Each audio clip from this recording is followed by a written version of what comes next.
Assalamualaikum warahmatullahi wabarakatuh dan selamat pagi. Pada hari ini, cikgu akan teruskan dengan topik yang baru iaitu bab 4, cuaca dan iklim di Malaysia. Baiklah, untuk hari ini, apa yang awak akan dapat? Yang pertama sekali, mengenal pasti jenis dan ciri iklim di Malaysia. Seterusnya, anda akan dapat menjelaskan ciri iklim khatulistiwa di Malaysia.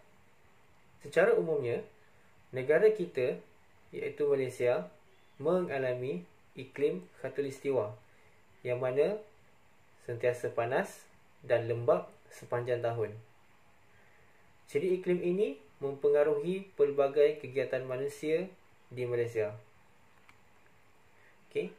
Baik. Kita akan mulakan dengan jenis dan ciri iklim di Malaysia. Apakah jenis iklim di Malaysia? Malaysia mengalami iklim khatulistiwa yang panas dan lembap sepanjang tahun.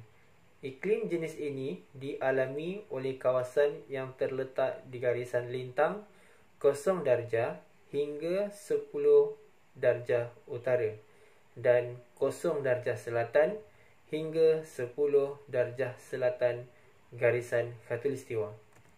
Terdapat 3 ciri iklim di Malaysia. Yang pertama, suhu. Yang kedua, hujan. Dan yang ketiga, angin. Kita tengok yang pertama dahulu, iaitu suhu. Okey, suhu tinggi dan hampir sekata sepanjang tahun. Minimum suhu tahunan tinggi, iaitu 27 darjah Celsius. Kemudian julat suhu tahunan kecil, iaitu 1 darjah Celsius hingga 3 darjah Celsius. Julat suhu harian besar iaitu 5 darjah Celsius hingga 10 darjah Celsius bagi stesen berhampiran pantai. Kemudian manakala 8 darjah Celsius hingga 12 darjah Celsius bagi stesen di pedalaman. Yang kedua, ciri hujan. Okey, kita tengok ciri hujan di Malaysia. Negara kita menerima hujan sepanjang tahun dan jumlah hujan tahunan di Malaysia adalah melebihi 2,600 mm. Okay. Kemudian taburan hujan tidak sekata kerana dipengaruhi oleh bentuk muka bumi dan tiupan angin monsun. Baik, hujan maksimum diterima semasa peralihan monsun iaitu pada bulan Mac hingga awal Mei, kemudian dan Oktober hingga pertengahan November. Okey. Kemudian kita tengok pula jenis hujan di Malaysia.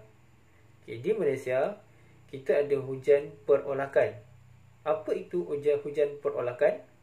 Hujan perolakan iaitu berlaku apabila permukaan bumi dipanaskan oleh pancaran matahari, kemudian air tersejat dan membentuk wap.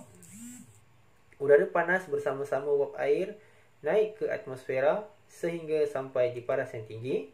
Kemudian udara menjadi sejuk dan wap air mengalami proses pemeluapan menjadi titisan air lalu membentuk awan cumulonimbus.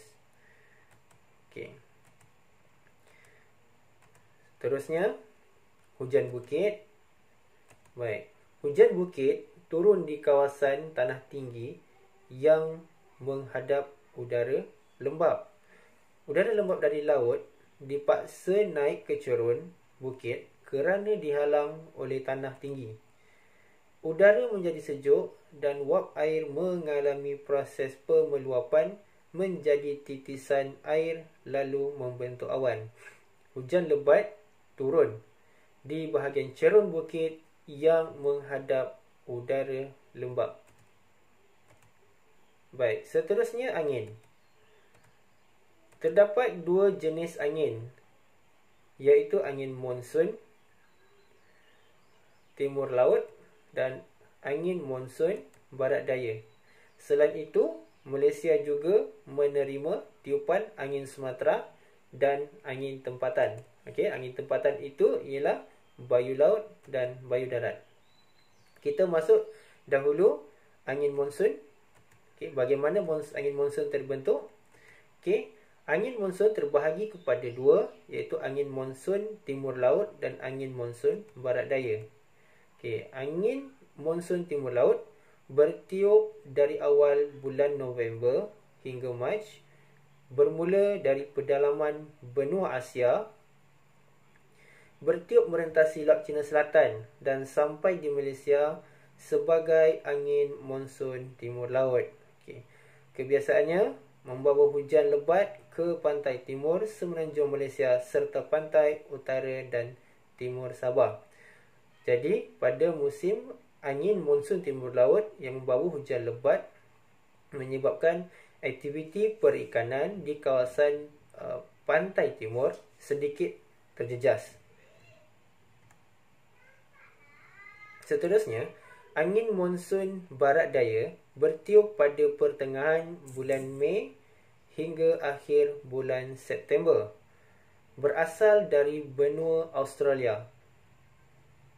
Bertiup merentasi lautan Hindi dan ke Malaysia sebagai angin monsun barat daya. Kemudian angin monsun barat daya membawa hujan yang sederhana lebat ke Malaysia kerana dihalang oleh tanah tinggi di Sumatera, Indonesia. Kita tengok pula angin Sumatera. Okey, angin Sumatera bertiup dari awal bulan April hingga Mei dan September hingga Oktober. Berasal dari Sumatera, Indonesia, juga dikenal sebagai squall. Bertiup dengan kencang secara tiba-tiba pada waktu malam hingga subuh ke pantai barat semenanjung Malaysia, terutamanya dari Pelabuhan Klang hingga ke Johor Bahru. Angin Sumatera membawa hujan yang lebat disertai kilat dan petir.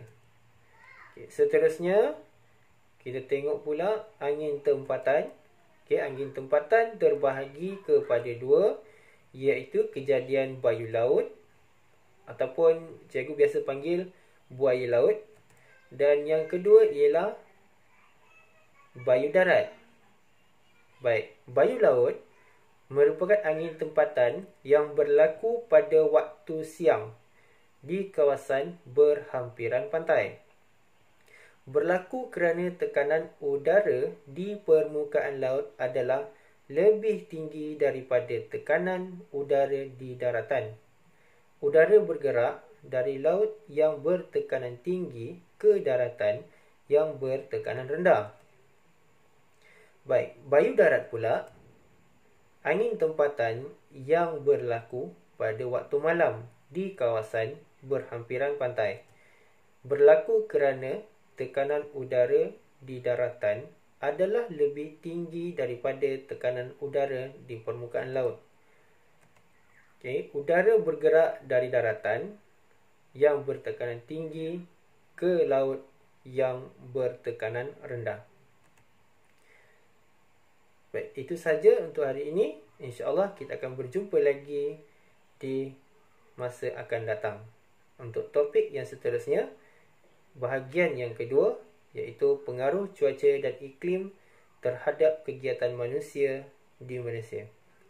Jangan lupa untuk like dan subscribe channel ini. Terima kasih semua. Assalamualaikum.